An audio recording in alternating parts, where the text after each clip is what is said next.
On my last Rolex video, I revealed the surprise purchase of my new Submariner from the AD with a 0-day wait. That box is on the left, so I'll compare this with the unboxing experience of the Sea Dweller 43 on the right. Brand new Submariner 41 is $9,100 retail at the AD, and the Sea Dweller 43 was $11,350 when I bought this in 2019. On this video, I'll try to keep the Submariner on the left and the Sea Dweller 43 on the right.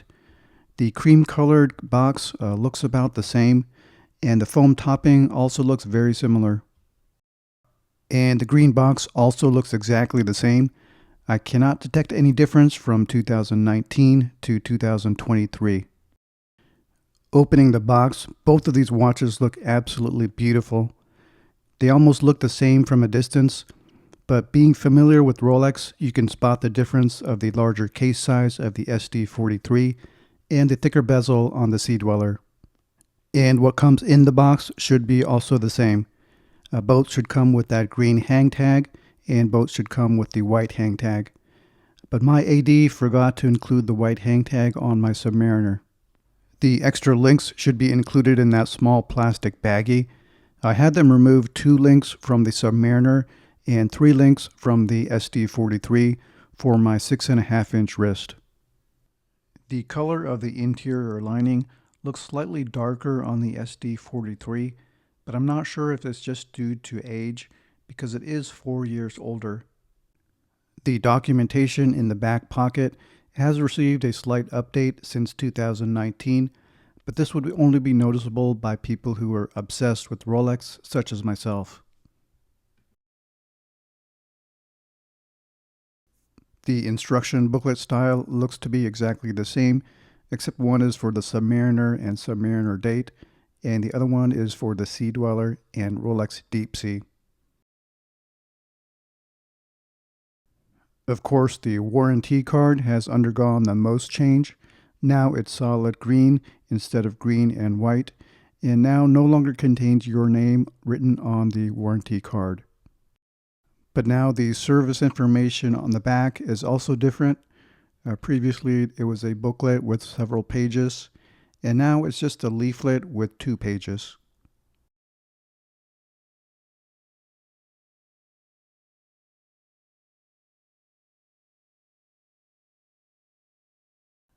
And if you look close, the leather holder is also slightly different. It's the same material and the same size, but the old version had a gold triangle on the left upper corner, which has been omitted on the new version on either side. And the slot that holds the Rolex warranty card is also different in design. I'm not sure what that white sticker on the right upper corner of the new card means. It says RX 7383. If anyone knows, please leave a comment below. Taking them out of the box, this just proves how a simple design can be so attractive. They're just slightly different based on their size and thickness due to their different depth rating. And the bracelet design is also very similar. They widened the bracelet on the Submariner 41 to bring it more in line with the SD43, and the glide lock clasp is also very similar. Very similar width, except the SD43 has an extra diver extension. The bezel on the SD43 is wider, and it also has the graduated markings all around, which I think is more attractive. But the wider case diameter of the SD43 at 43 millimeters is just too big for my wrist.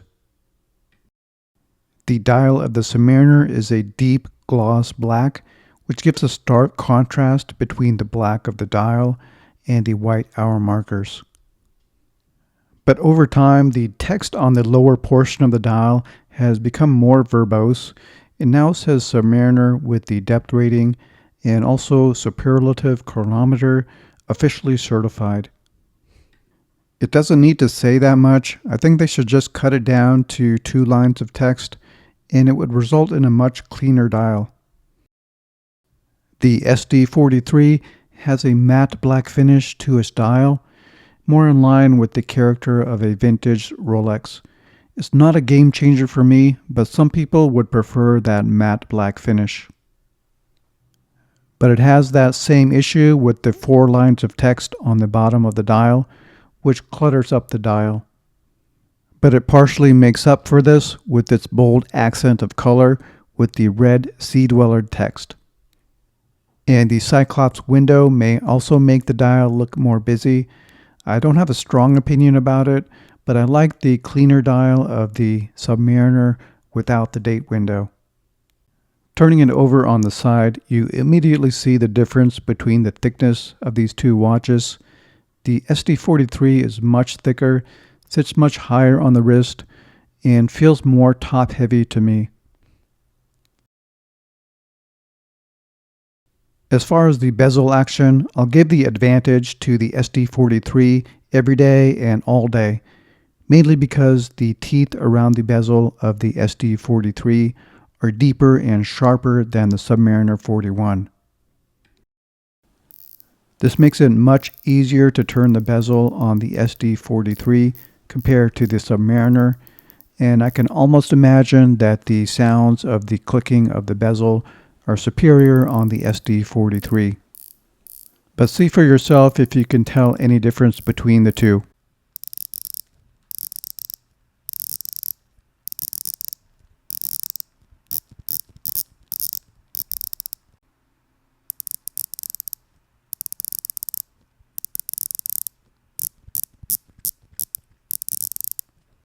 Going on to the clasp, both of them have the glide lock, which I still think is ingenious and extremely convenient. The gliding action of my Submariner 41 is a little bit more stiff, but I think that's just because it's new and I haven't used it very much. But the glide lock on the SD43 is much smoother. I think that's just because I've used it more often and it's broken in. And it also has that extra feature of the diver extension, which I'll admit that is not very useful in normal situations, day-to-day activities, and it's not very useful unless you're a diver, and very few of us are divers. On my 6.5-inch wrist, the SD43 looks huge on me. It's not just the diameter of the watch, it's also the thickness and the weight of the watch. So I would feel self-conscious wearing this in the summer with short sleeves or rolled up sleeves, and I would rather wear it with a thick sweater or a heavy coat. It's a beautiful watch and it's technically perfect, but it's just too big for my wrist, and that's one reason I'm going to give it up since I now have the Submariner 41. The Submariner 41 still looks large on my wrist, but it feels a little bit more manageable and it sits flatter on the wrist compared to the thickness of the SD43, and it feels lighter on the wrist. It's a little bit more proportional to my wrist, even though it still looks large, but I've said before, I won't pass up the opportunity to wear an amazing watch just because it's a little bit too large for my wrist. All the dimensions are smaller than the SD43, so I'd feel more comfortable wearing this in the summer with short sleeves.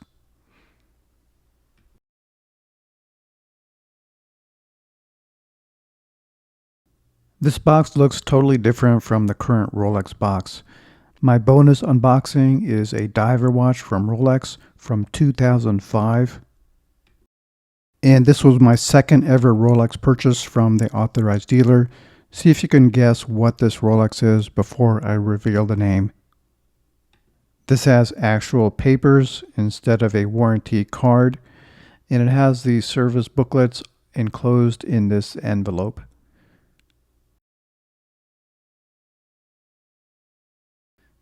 And inside is the amazing 16610 Rolex Submariner date, which I've had for almost 20 years and purchased originally from the authorized dealer in Columbus, Ohio. I had just come off of active duty in the United States Navy, and this was my celebration for my first real job. And I got a discount at the authorized dealer for purchasing this. He had to pre-order this, and it took about 2 to 4 weeks to get this in.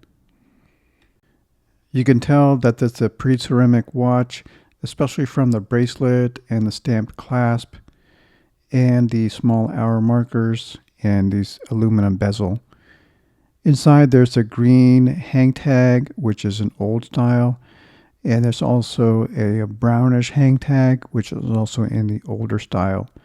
But this is all genuine. It's just an old school, and it's outdated from the previous version. Opening up the clasp, the bracelet is a hollow center link, so it feels lightweight and also does not feel very solid. And the clasp does not have the glide lock. It has the micro adjustments, but it does have the diver extension where you push the button in the center and you pull out the diver extension.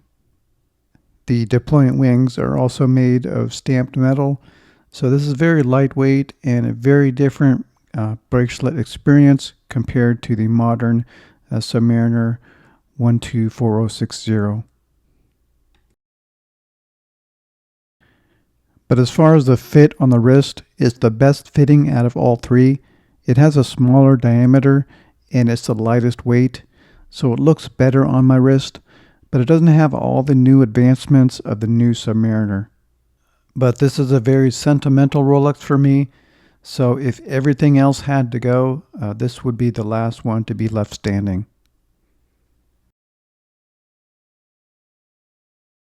So there it is, a comparison between three Rolex diver watches. The Submariner date pre-ceramic, a classic, and it's a keeper. The Submariner, which is modern and which has some upgraded improvements which are significant.